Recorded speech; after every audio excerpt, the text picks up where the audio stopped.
world right now. He is one of the UK's most divisive public figures, leading the campaign to get his country out of the European Union. And now the would-be poster boy for Britain's relationship with Donald Trump. Last night, Nigel Farage made headlines with this controversial but canny photo op holding up a tray of Ferrero Rocher chocolates. It was a nod to the company's tongue-in-cheek slogan of the 1990s when it called itself the ambassador's choice. It was also a not-so-subtle nod to Trump's suggestion that Farage would make a good UK ambassador to the United States. Well, Farage wasn't as optimistic about the job when I caught up with him earlier, but he told me he has full faith in Donald Trump and in Britain's own big decision this year, the Brexit. Well, in normal terms, I wouldn't necessarily put the words Farage and ambassador together. However, 2016 has been a year of dramatic change, so I think anything is possible. But Mr. Trump may think it's a very good idea. The question is, what does Mrs. May think? And so far, I have to say, you know, over the last couple of weeks, since I met the president-elect, I keep saying I would love to play a constructive middleman role, if you like, between the administrations, but they don't seem to want me for some reason. But you're a career politician. No, I'm not. You've spent decades, No. rallying against the British government policies, and as an ambassador, you're effectively a civil servant then, and you're rallying and promoting British government policies. I mean, how on earth would you do that with a straight face? Look, you know, I don't think I'm going to be made the British ambassador. All right, let's be honest about it. You know, I'm not Foreign Office. Maybe I'm not the type, but I did have 20 years in business before getting involved in politics. I do know how to cut deals. I do have the support, amazingly, of the president-elect, and I do know a number of his team, some of whom I've known for years. I am very keen for Britain and America to get closer again. And I genuinely, you know, my critics would say that I've spent my career in politics trying to knock down buildings. Well, now I'd like the chance to try and help build one. How appropriate do you think, though, it is for a foreign power to tell another foreign power effectively what to do with their own domestic policy? Kennedy did it. So you don't think Kennedy did it? There is precedent for it. Undermined Theresa May, the British Prime Minister, in any way? I think what you've got to understand is that Donald Trump is as far away from a career politician as you're ever going to get. He's not interested in protocol. He couldn't care less about how things are normally done. He's just going to get on and do his job. You are the only British politician that I can think of who has seen Donald Trump face-to-face and had negotiations with him over the course of the last several months. Reports now that there are plans for you to head out to the United States. If Mrs. May is not offering you anything here in terms of an ambassadorial role for Britain, might you accept something in the US? Gossip, gossip, gossip. None of it has even been talked about. So you're not planning on heading to the United States anytime soon to meet with Mr. Trump and the team? I'm going over to America next week to meet a few people and members of the transition team? And maybe take a bit of time out and enjoy myself, you know. I might meet one or two of them, yes. But no, listen, let's be clear.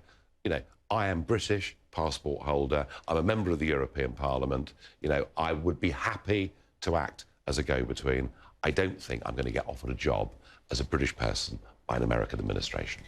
Lots of people wondering what a Trump administration will mean for their individual countries as well. What do you think, in the age of Britain, in a Brexit environment as well, Trump can do for Britain? Well, Britain's now freed. Well, we haven't quite got there, but we voted to be free. We voted to be independent. We voted to get back the ability to make our own deals and our own relationships around the world. And I do genuinely think, when you look at the levels of cross-investment, UK into the US and back again, the idea that we get rid of tariffs and make trade between our two countries easier and better, I think is a real positive. A positive for both of us, and also it would strengthen our hand in negotiating with the European Union. But I'm all for it. A special relationship is what we've always enjoyed with the United States. A special relationship or a subordinate relationship? No? Oh, no, I don't believe in a subordinate relationship, and nor is that something that President Trump, as he will be, would want. He has tremendous respect for the United Kingdom, for the things that we've done together, you know, throughout the 20th century, to fight for liberty, to fight for democracy. His mother was Scottish. It's something that he feels very, very keenly. We can do that in terms of trade. And I think in terms of NATO, where there is going to be a big debate now about what NATO is for in the modern world, I think Britain potentially plays a very valuable role between America and the other European NATO members. What should the rest of the world make of Donald Trump, the man, though? We look at his Twitter feed, for example, and it seems like he changes his mind and has already walked back on a number of pledges that he made throughout the campaign. One tweet often contradicts the next. How should the rest of the world deal with Donald Trump, the man? It's going to take them some time to adjust, because this is something quite different. You know, they've not been used to a man like this. This is a businessman who, at 70 years old, comes into politics and gets elected president of the USA. But is he trustworthy? Do you know, you don't survive in business unless you're trustworthy. It's very interesting. You know, just today, I met somebody who's a long-term business associate and colleague of Trump's, and I get the same message from all these people. Those that have known him a long time say he operates on trust. If you stand by him, he stands by you. So, yes, I think he is somebody that can be trusted, but he's somebody that will do things differently. He's not an aggressor. You know, he looks at Libya and Iraq and a lot of these foreign military interventions as being mistakes, so he'll be less interventionist. What you'll also see, and we saw it during the campaign when he went to Mexico, is I think he's the kind of guy that will do what Nixon did all those years ago. He will fly around the world and talk to people, and that, I think, is a very good thing. Democratic principles, lots of people saying that they're being eroded at the moment in the aftermath of the US election, some people would say as well, with the Brexit referendum. Donald Trump has proposed a far more isolationist view, looking inward at America and creating American jobs and making America great again. Are you concerned, or should the rest of us be concerned, of an anti-globalised view of the world and what a Trump administration would mean? I mean, let's be clear what Brexit was about, and was a big part, I think, of the story of Trump winning. I'm not isolationist, far from it. I love Europe. I want a Europe of sovereign nation states that trade together and cooperate together. What I don't want are my laws being made by unelected bureaucrats based in Brussels. Brexit was a vote. It was a vote for democracy. It was a vote for self-determination. It was a vote unashamedly for national pride.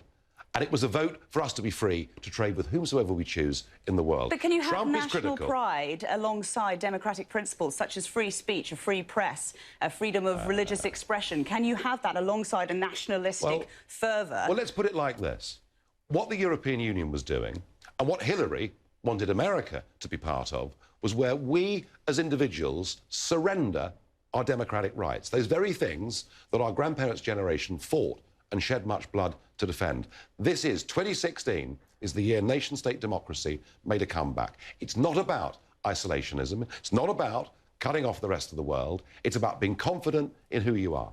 Tony Blair, the former British Prime Minister, suggesting today that perhaps a second referendum should be on the cards for Brexit. Your thoughts on that? I couldn't be happier. He's so unpopular in Britain. The more he says that, the more people will be absolutely repelled by it and everything he stands for. So you think if there was a second referendum that there would still be the same leave vote? No, it'd be much bigger. Much bigger than before? Yes, much bigger than before. And similar for Trump as well. There are lots of people in the United States saying that Clinton is 2 million votes ahead of the popular vote. There should be perhaps a recount in certain states as well. Well, I tell you what, I think that if you look at the opinion polls on what people think of Trump, you know, a couple of weeks in to being president-elect, he's already picking up support. Yes, Hillary may have won the popular vote. That's because Trump didn't try very hard in the states that he didn't need to. He fought a very, very clever targeted campaign based on the Midwest, based on industry, and he won the Electoral College vote by a mile. Let's talk a little bit about Breitbart News as well. I know you've done an op-ed and written an article for them. You've been in touch with them a lot. Steve Bannon has been appointed by Donald Trump to be his chief strategist under his administration.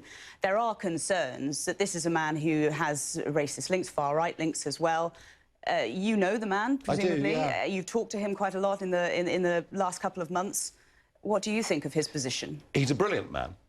He's a man who's succeeded in the military, he succeeded in business, he succeeded in Hollywood, and now he's succeeded in politics. Is he a racist man? Remarkable. I've spent a fair amount of time with him in an office environment, but equally in a social environment as well. I've never heard him say a single racist thing. I think what's going on here is he's not just being attacked by the other side, namely the Democrats.